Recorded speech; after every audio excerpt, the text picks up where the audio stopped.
भूटान हमारा ऐसा पड़ोसी देश है जहाँ कोई बेघर नहीं है, ना कोई भूखा रहता है। यही नहीं, सरकार सबके मुफ्त इलाज और स्वास्थ्य के खर्चे को वहन करती है। उसे दुनिया के सबसे खुश देशों में गिना जाता है। आध्यात्मिक तौर पर काफ़ी ऊंचा माना जाने वाला ये देश नेचर के काफ़ी करीब रहता है और यहाँ की ज़्यादातर आबादी गाँव में ही रहती है।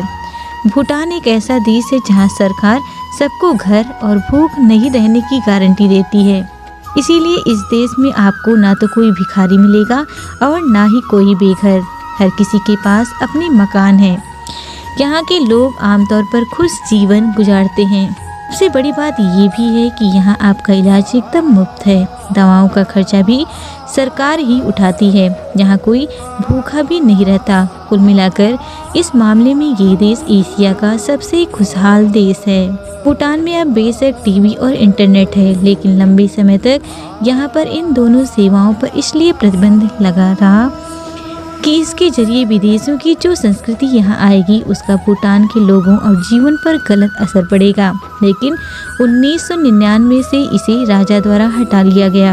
आप ये कह सकते हैं कि भूटान दुनिया का आखिरी देश था जिसने टेलीविज़न का इस्तेमाल शुरू किया। इस देश में 2008 में लोगों की आंतरिक शांति का ख्याल रखने के लिए सकल राष्ट्रीय खुशी समिति का गठन किया गया। यहाँ तक कि जनसंख्या जनगणना प्रश्नावली में एक कॉलम होता है जहाँ आप संकेत कर सकते हैं कि आप अपने जीवन से संतुष्ट हैं या नहीं। यहाँ एक खुशी मंत्रालय भी है जो सकल घरेलू खुशी को मापते हैं। यहाँ पर जीवन की गुणवत्ता उनके वित्तीय और मानसिक मूल्यों के बीच संतुलन से निर्धारित होती है। भूटान में कोई सड़क पर नहीं रहता। यदि कोई व्यक्ति अपने घर खो देता है तो उससे बस राजा के पास जाने की ज़रूरत होती है जो उन्हें ज़मीन का एक टुकड़ा देता है जहां वे घर बना सकते हैं और सब्जियां लगा सकते हैं।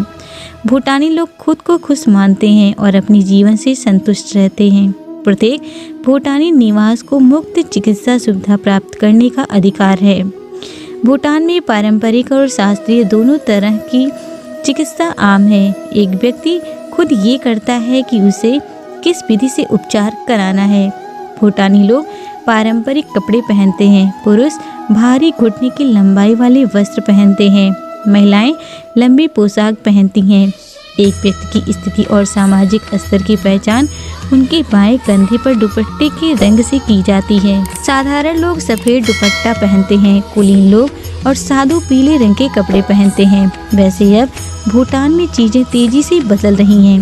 राजधानी थिम्पू में अब स्मार्टफोन और कार के बार आम हो गए हैं। युवा यहाँ आबादी में बहुतायत में हैं। उन्होंने सोशल मीडिया को आसानी से स्वीकार कर लिया है।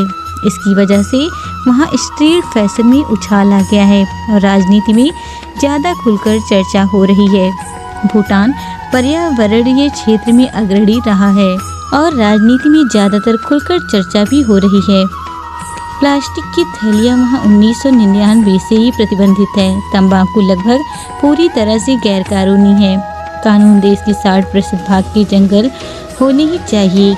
कमाल की प्रकृति दृश्यों और शानदार संस्कृति के बावजूद यह अब भी बड़े पैमाने पर पर्यटन से बचा रहा है और ऐसा जानबूझकर किया गया है। वे बढ़ते पेड़ों पर भी विशेष ध्यान देते हैं। वैसे 2015 में भूटान ने एक विश्व रिकॉर्ड बनाया जब लोगों ने सिर्फ 1 घंटे में 50,000 पेड़ लगाए। भूटान का एक मुख्य निर्यात बिजली है और भारत की पन बिजली बेचता है। इसके अलावा लकड़ी, सीमेंट, कृषि उत्पाद और हस्तलिपि का भी निर्यात करता है। भूटान के पास सेना है लेकिन चारों ओर से घिरे होने की वजह से नौसेना नहीं है। इसके पास वायु सेना भी है और इस क्षेत्र में भारत उनका ख्याल रखता है।